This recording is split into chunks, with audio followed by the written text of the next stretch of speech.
Hello and welcome back to Shakesyear. We are still working on Julius Caesar. Today we get to hear from Decius Brutus and a little smidge from Julius Caesar himself, because he just has one line. And the second half of what Decius Brutus is going to say qualifies as a monologue for the purpose of this project, but if I don't include the first half, then you're sort of picking up in the middle. So I just decided that I would put them both together so that you can hear the actual language of how Decius Brutus responds to what Julius Caesar said yesterday. So what's going on is a whole bunch of conspirators, including Decius Brutus, want to kill Julius Caesar this morning at 8 o'clock in the Senate House. Decius Brutus said, I'll make sure that he actually comes to the Senate House. I'll go get him because nobody can persuade Julius Caesar like I can. So at the start of Act 2, Scene 2, which is the scene that we're in right now, Calpurnia, Caesar's wife, is like, Caesar, please, please, please, please, please do not go to the Senate House today. There's all these horrible signs that things are terrible and I don't trust anybody or anything, and please, please, please don't go. And he's like, okay, fine, I won't. And then Decius Brutus shows up and is like, let's go to the Senate House. And Caesar's like, nope, I'm not going today. And Decius is like, why? And yesterday Julius Caesar was like, I will tell you why, just between us. Like, it should be enough to just say to the Senate that I'm not going, and they deal with that. But since you're my friend, I'll tell you that my wife Calpurnia had some really horrible dreams that she thinks portend really bad things, and she has asked me to stay home, so I'm going to stay home.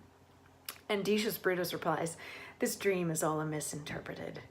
It was a vision fair and fortunate. Your statue, spouting blood in many pipes, in which so many smiling Romans bathed, signifies that from you great Rome shall suck reviving blood, and that great men shall press for tinctures, stains, relics, and cognizance. This, by Calpurnia's dream, is signified. And this way have you well expounded it. I have, when you have heard what I can say. And know it now, the Senate have concluded to give this day a crown to mighty Caesar. If you shall send word them you will not come, their minds may change. Besides, it were a mock apt to be rendered for someone to say, break up the Senate till another time when Caesar's wife shall meet with better dreams. If Caesar hide himself, shall they not whisper, lo, Caesar is afraid? Pardon me, Caesar, for my dear, dear love to your proceeding bids me tell you this, and reason to my love is libel.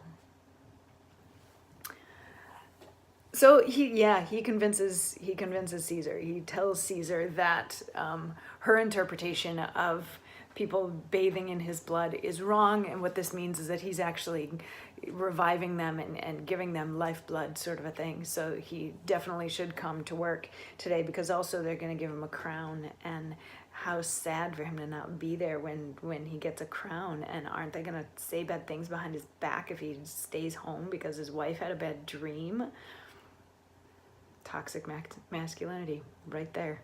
Perfect example of toxic masculinity. And Julius Caesar buys into it, and he turns to Calpurnia and he's like, bet you feel pretty stupid now for that dream and asking me to stay home. I'm gonna go to the Senate House. So he prepares to go to the Senate House, and the scene is not quite over yet. A whole bunch of other guys come in, Publius and Trebonius and blah, blah, blah. They come to help collect him and bring him to the Senate House. And then tomorrow we get to hear from one of the weirder characters in the play, some words of impending doom. I'll see you tomorrow for that. Mwah.